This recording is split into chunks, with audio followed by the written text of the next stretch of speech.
Ito na yun. Paldo na. Yan, sige. Pupusta ko na to lahat. Naku! Oh! Ubus. Patay tayo dyan. Ubus ko yung pera. Lois, ano ba yan, Lois? Nagsusugal ka na naman? Ano ba yan? Ang dami na nating bayarin, tubig, anak mo pa, nag-aaral? Wala ka bang tamang gagawin? Hindi ka ba magtatrabaho sa buhay mo? Ha? Hanggang ganyan lang ba? Tik na yan. Huwag mo nga pakialaman ang buhay ko. Ako mag-desisyon kung anong gusto kong gagawin. Bahala ka nga sa buhay mo.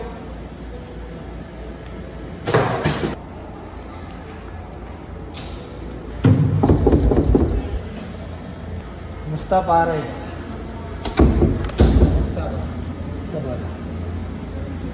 Pare, kailangan ko ng pera.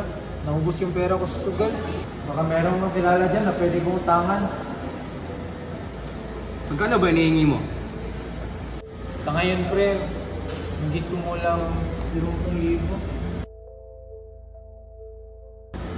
Ako pare, mukhang kakapusin to.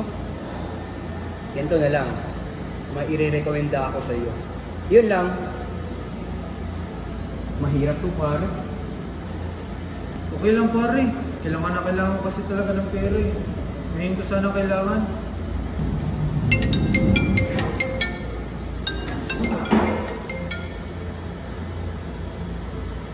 Hello boss. Uy, sakto. Mukhang ano may bago yata tayong customer ngayon. Ang paldo to boss. Ano? Go na to? Sige boss. Sakto pre. Pagkasunduan namin ng boss ko, 50,000. Pero, kailangan mong bayaran sa loob ng 2 linggo. Ang tanong ay, kaya mo ba? Kaya ko yun pre. Kailangan kami kasi ng pera eh. Pang gastos ko sa pag-aaral ng anak ko.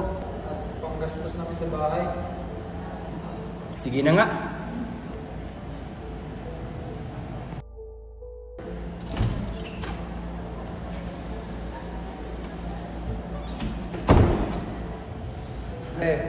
Pare.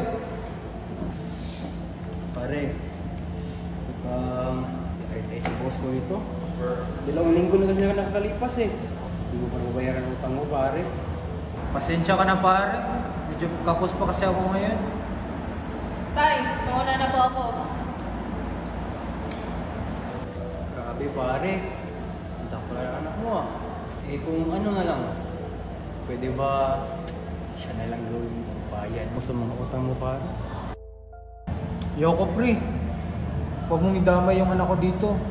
Gagawin ko lang ng paraan pare para mabayaran yung utang ko. Ikaw din pare, nasa sayo lang yan. Ganun na lang, pag-isipan mo muna. 50,000 sa loob ng 2 linggo, hindi mo nabayaran. Pwede natin magawa ng paraan yan pare.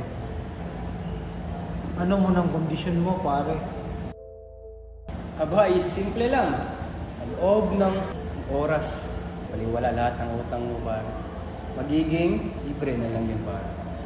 Sige pare, pag-iisipan ko. Saan ba tayo pupunta? Huwag ka na magtanong. Ako nang bahala sa'yo. Sandali lang anak, may tatawagan na ako. Kung may biyaya na naman. Hello pare!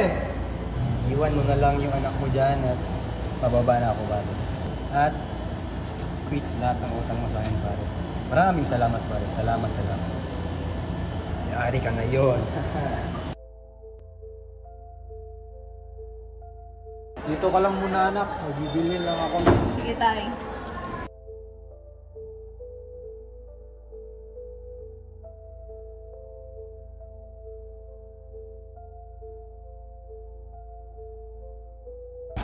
Nandito na ako.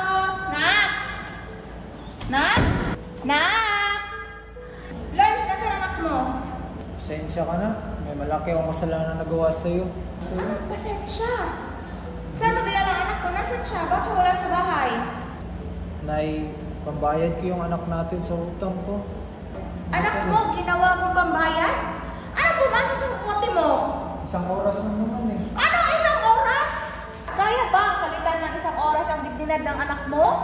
Magtrabaho ka na lang sana. Bakit ginawa mo pambayad ng utang anak mo? Saan mo siya dinala? Magandang hapon, ma'am. Ma'am, kailangan ko, ma'am. Kailangan ko ng tulong niyo, ma'am. Ma'am, ma'am! Huwag mo kala. Maaari mo bang inahad sa amin ang mga nangyari? Ma'am, ganito po kasi yun. Nagtrabaho ako, ma'am. Tapos, kinabukasan pag-uwi ko, mawala na yung anak namin. Sabi ng tatay niya, pinangbayad daw niya ng utang, ma'am. Ma'am, tulungan niyo kung mabawi ang anak ko, ma'am. Huwag kang mag-alala. Kukunin muna namin ang iyong mga impormasyon. Ano ho ba ang iyong pangalan, ma'am? Ako po si Rosemary Motasam, 22 taon po lang, ma'am. Nakatira po ako sa Kalingan, Davao City. Alam mo ba kung saan niya dinala ang iyong anak?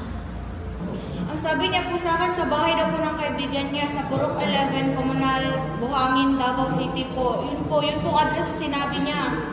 Huwag kang mag-alala. Hihingi tayo ng tulong sa mga kapulisan. Hello? Magandang araw po. Ito po ay sa DSWD. Hihingi po sana kami ng tulong at may i-rest kaming bata sa may Purok 11, Comunal, Buhangin, Davao City. Sige po, maraming salamat. Hihintayin po namin kayo. Sir, ito po yung bahay nila, sir. Ito po yun.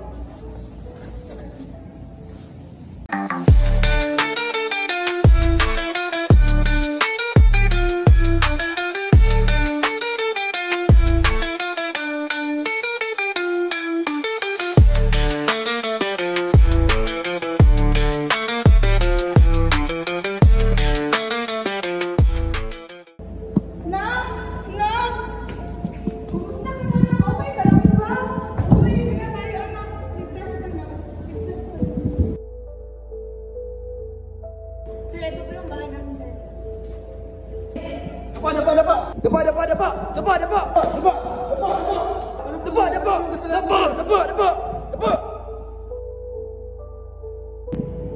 Ikaw ay inaresto namin sa salang paglabag sa Republic Act 9208 Traffic Act of 2003. Ikaw may karapatang manahimik. Ano man ang iyong sabihin ay maaaring gamitin laban sa iyo sa hukuman.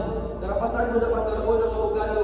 Kung hindi mo kayang magbayad ng abogado, isa ay kakalaga para sa iyo. Naiintindihan mo ba ang karapatan mo?